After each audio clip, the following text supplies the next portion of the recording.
Hey guys, Ryan here. Hope all you guys are enjoying your Monday and Tuesday Eve so far, guys, and welcome to day 2 of Mental Health Week. Last night I kind of did a little intro on it, and in today's episode I'm going to talk about 2 things about my time in a mental hospital. I'm going to talk about how do you sleep in a mental hospital, and then I'm going to talk about what a mental hospital was like during the pandemic. I have been asked by a lot of people to talk about those 2 things, so that is what I'm going to discuss in today's episode. Hey everybody, Ryan here. So like I said earlier, today in today's episode, or tonight's episode, I am going to share with you 2 things that people have really wanted me to share about my mental hospital experience, since this week is Mental Health Awareness Week. So the 2 things I'm going to share with you right now are: one, how I slept in a mental hospital. It's going to be a really interesting story. I'm going to share how I slept in a mental hospital as a kid and as an adult, since I have been in both. And then the number 2 thing I'm going to share is what was mental hospital like day to day during the pandemic. So I'm a little nervous. So sleeping in a mental hospital. I'm gonna start talking about being a juvenile or a kid. Sleeping in a mental hospital when I was a kid was it kind of was tough. It wasn't really that tough, because you were in bed 7 days a week at 9 o'clock at night. Literally 9 o'clock at night, every single day you had to be in bed. And Monday through Friday, you had to go to school, you had to go to therapy, you had to meet with your doctor, you had to meet with your caseworker. So like being a juvenile, Monday through Friday during the day, you really didn't have a lot of opportunity to actually, lay down and take a nap. But the one thing I remember, guys, is number one, the number one rule you should know about being in a mental hospital is you share a room with someone, okay? You do not get your own room. Well, actually, I lied. You only get your own room if you're on observation watch, and I will talk about that in a little bit. So basically, as a juvenile, having the lights out at 9 o'clock at night, every single night, can be very tough. I've had roommates that are loud. I mean, guys, I had a roommate when I was in high school, in the mental hospital, that this guy was screaming. He was like, Yahoo!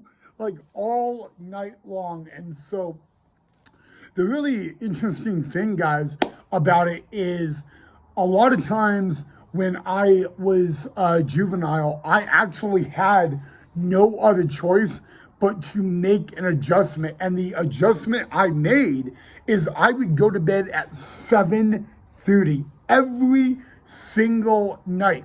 Because that way by 9 o'clock, if my roommate was going, Yahoo! Then I would be knocked out and I would not really hear it. So, guys, I'm not gonna lie, guys, it is tough, okay? I mean, it's tough because, sleeping in a mental hospital, guys, is not like being in your own home or your own bed. And yet alone, guys, you're also sharing a room with someone, and they could be quiet, they can be noisy, So a lot of people ask me, what did I do as a juvenile? And I finally started going to bed at 7:30 every night I was in there.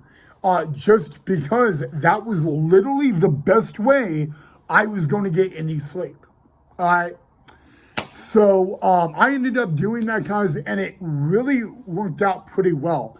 And then on the weekends, I had a lot more free time on my hands, so I would, be able to take naps. But Monday through Friday, as a juvenile, not a chance on the planet Earth that would be able to happen. So, but now I'm going to get to what observation was like. So, in case you guys don't know, every time I've been mental health hospitalized, it's been due to suicide or self-harm.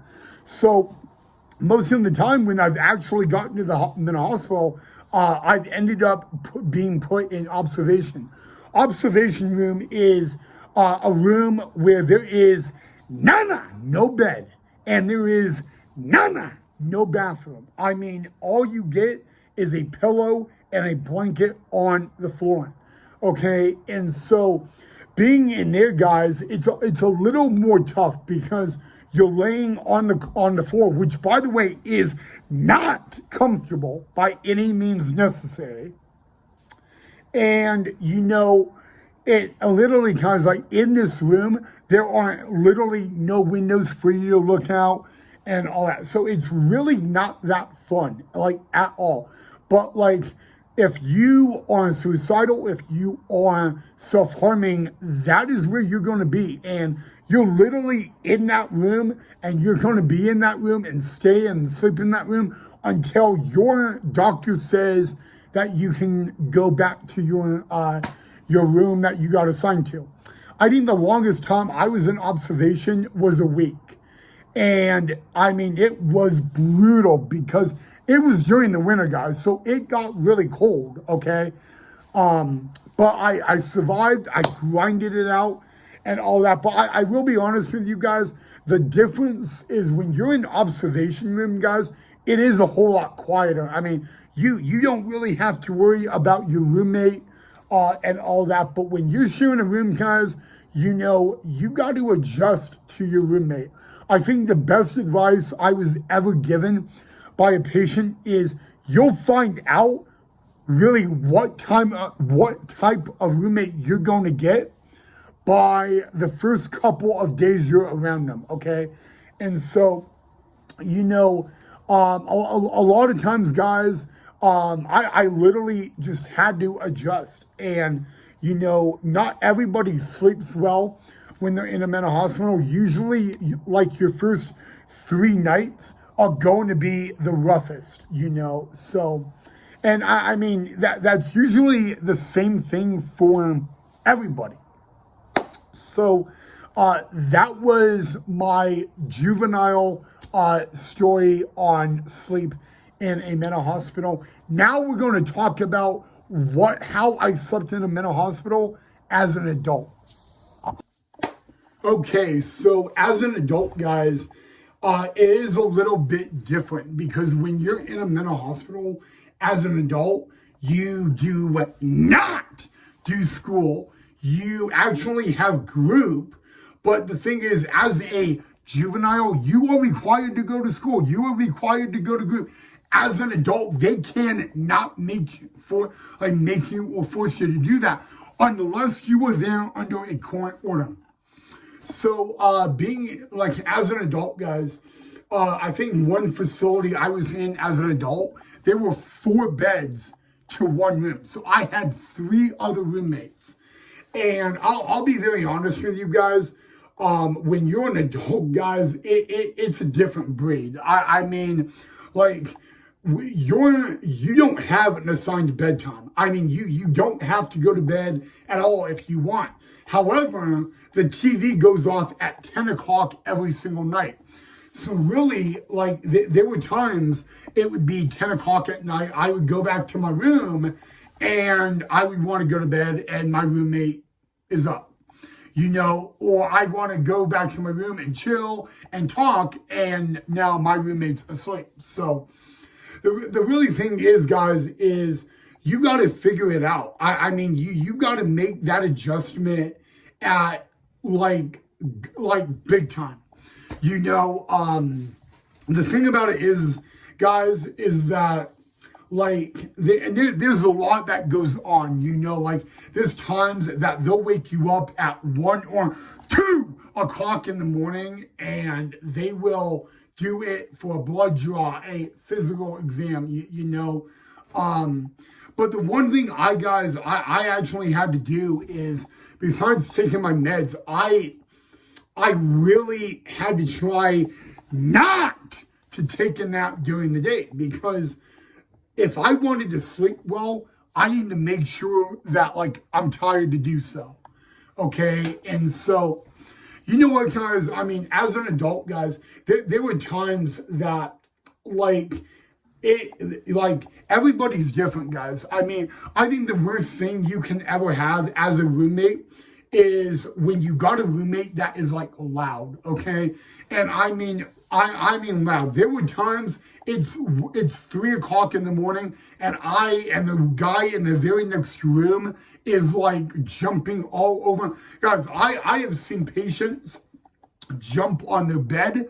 I have seen patients, you know, jump on their desk. I've even seen patients throw stuff in the room and all that. And when all that work is like, you really think that it's not that big of a deal, but at night when you're trying to sleep, it really is a big deal, you know. So, you know, I actually was pretty lucky when I was an adult to have great roommates. I think I only had one roommate that like me and him had like the same routine. Like when at 10 o'clock, we both wanted to go to bed and all that. But, you know, I always get asked if I wanted to go back to my room at 10 o'clock at night and chit chat with my roommate, or chit chat and my roommate is asleep, what do I do? And the best thing is I just go back out to the day room and I write in my journal, or I read a book and all that, and all of that guys.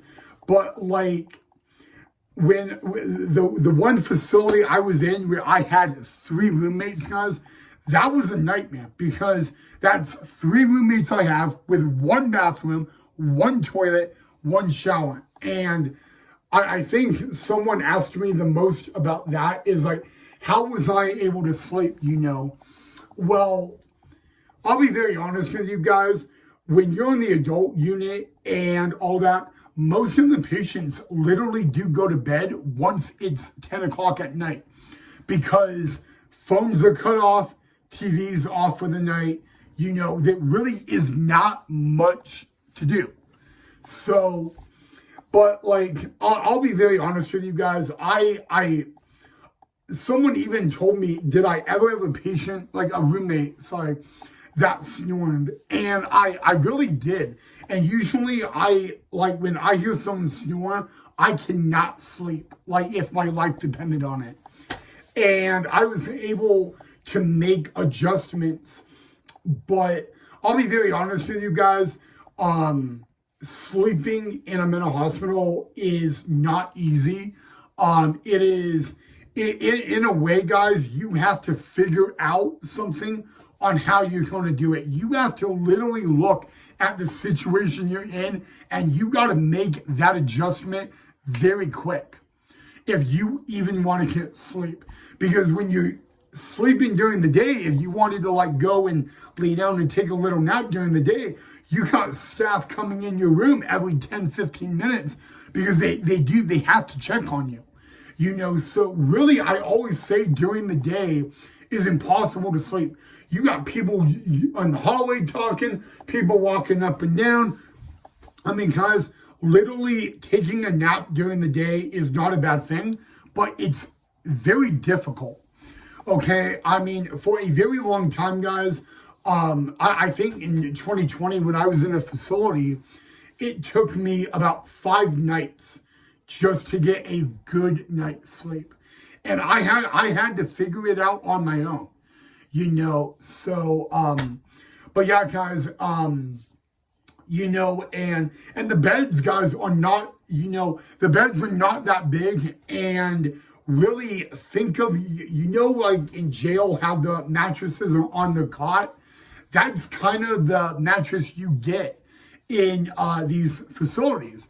So the beds are not like the size of the bed in your room is probably the size of a bed in a jail cell. It's really not that big at all, and all that. But like you don't get you get pillow. You get like one pillow, and you get your mattress and a blanket. You don't get anything else. Like if you're cold and you have all that, there's really not a whole lot they can give you or do. So yeah, guys, but sleeping in like I think the worst thing as like being in a mental hospital and sleeping is when you kind of get that woke up at the crack of dawn in the morning because you got a new roommate coming. And most of the time when you got a new roommate coming, they're tired as hell. And in a few hours, they're going to get woken up again because they wake you guys up at 7 o'clock in the morning just to get to, breakfast, I mean, every mealtime you have, breakfast, lunch, and dinner, and I've already shared this, you only get 45 minutes. You don't get any more than that. So, yeah, there you go, guys. I mean, sleeping because I'm in a hospital is no fun. I mean, you got to deal with loud. I dealt with people singing. I had to deal with people, like just talking to the roomies. Like, I think one time, the room across from me, those guys stayed up all freaking night. Like, there was not any, all night they stayed up, and then they, like, I don't know how. They didn't even sleep all day, but they were up all night talking. And, so you got to make those adjustments. And, you got to, they're not easy by any means to do. So, yeah, guys, I was able to do it, but I'm not going to lie. As an adult and as a kid, I think I cried myself to sleep a lot.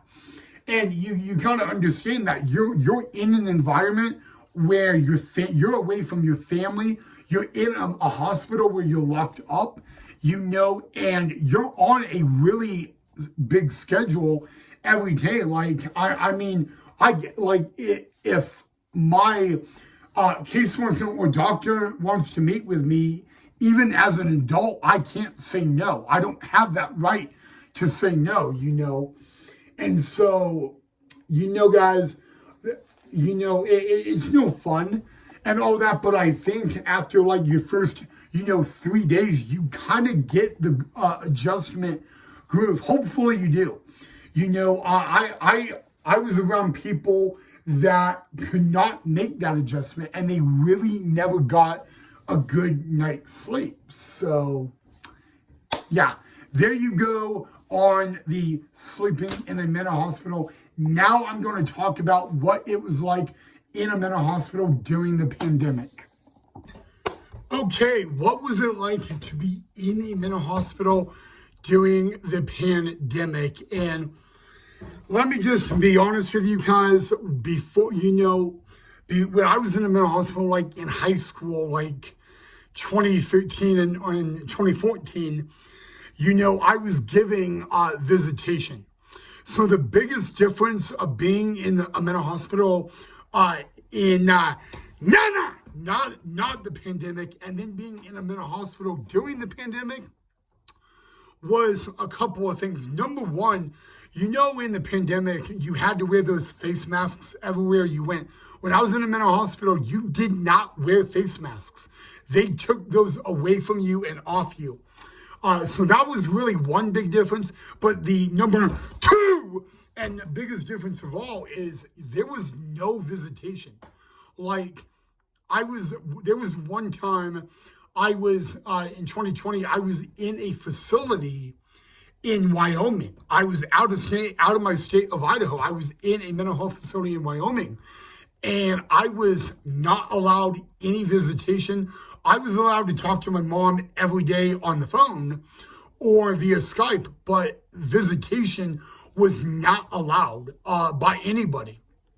But other than like not wearing a face mask or the visitation, everything was literally the same. Those were only the two biggest differences. And I want you guys to understand that being in a mental hospital is not fun. It is not like, oh, I'm gonna go do whatever I want and I'm gonna chill. No. Like I literally say that it is not fun. You aren't under control. They control you, literally, guys. You actually, even as an adult, you can have your TV privileges taken away. You can have your snack taken away. You can have your phone privileges taken away. You can even lose free time if you cause issues on the unit. So you don't get to do whatever you want, guys. You don't get to go outside when you want. Literally, guys, you are under control. There is a schedule you follow. If you miss a meal, oops, too bad. You missed a meal. Okay? I mean, and if you don't know, guys, back in May, I talked about some of my other mental health hospital experiences, and I shared what time the meals are. So if you guys ever want to know all that in my time, please go check that out. But the pandemic, guys, was, other than no face mask and no visitation, everything was the same. Okay, that, and literally that's it. That's all I can tell you.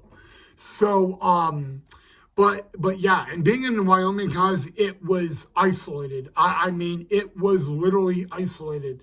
And if you're asking, like, well, how did you get to Wyoming from Idaho? I was flown. I was taken literally on a jet and flown straight to Wyoming, which was literally a 45-minute flight, and then taken right to the facility. So, yeah, I can share other stuff about that as well. But yeah, there you go. So, yeah. All right, guys, before I end the episode, again, until Sunday, I can talk about mental health, hospital stuff if you want me to. Tomorrow, I am going to talk about something that I should have talked about back in May, and it is going to be food. It's going to be interesting. All right, guys, I will talk about all the food and all that. One of my good friends wanted me to talk about that, so I will discuss that and all that. And it will be a very unique episode because there's a lot of stuff that goes in the food category that most people don't know. So that will be tomorrow's episode.